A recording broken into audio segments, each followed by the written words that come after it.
सत्यवान असल में एक राजा का पुत्र था, लेकिन परिस्थितियों के कारण उसका परिवार वन में साधारण जीवन जी रहा था।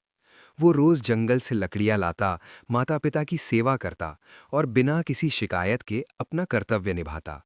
सत्यवान की सादगी, कर्तव्यनिष्ठा और प्रेमपूर्ण स्वभाव देखकर सावित्री का हृदय गहराई से प्रभावित हुआ। उसे लगा जैसे उसे वही जीवन साथी मिल गया जिसकी वो तलाश कर रही थी। वहीं से शुरू हुई एक ऐसा पवित्र और सच्चा प्रेम जो आगे चलकर मृत्यु तक को चुनौती देने वाला था। सत्यवान से मिलकर सावित्री का मन पूरी तरह आश्वस्त हो चुका था।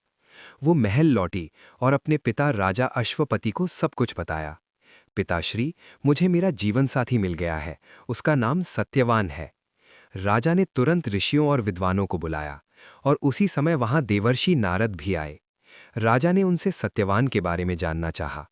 नारद मुनि कुछ क्षण शांत रहे, फिर गंभीर स्वर में बोले, सत्यवान गुणों में अद्वितीय है, धर्मपरायण है, वीर है, लेकिन उसकी आयु बहुत छोटी है। आज से ठीक 1 वर्ष बाद उसकी मृत्यु निश्चित है। ये सुनकर महल में सन्नाटा छा गया। राजा अश्वपति का हृदय कांप उठा।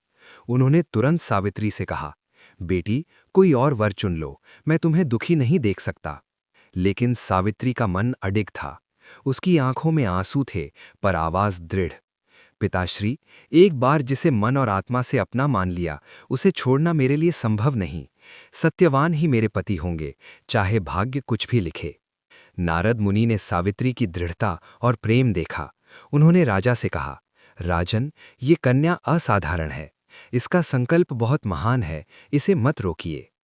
अंततः राजा ने भारी मन से विवाह की अनुमति दे दी। सावित्री ने राजमहल का वैभव छोड़कर वन में सत्यवान के साथ सादा जीवन स्वीकार कर लिया। लेकिन उसके मन में नारद मुनि की भविष्यवाणी हमेशा जीवित रही। वो हर दिन गिनती रही, उस दिन का इंतजार जब उसे अपने प्रेम की सबसे बड़ी परीक्षा देनी थी।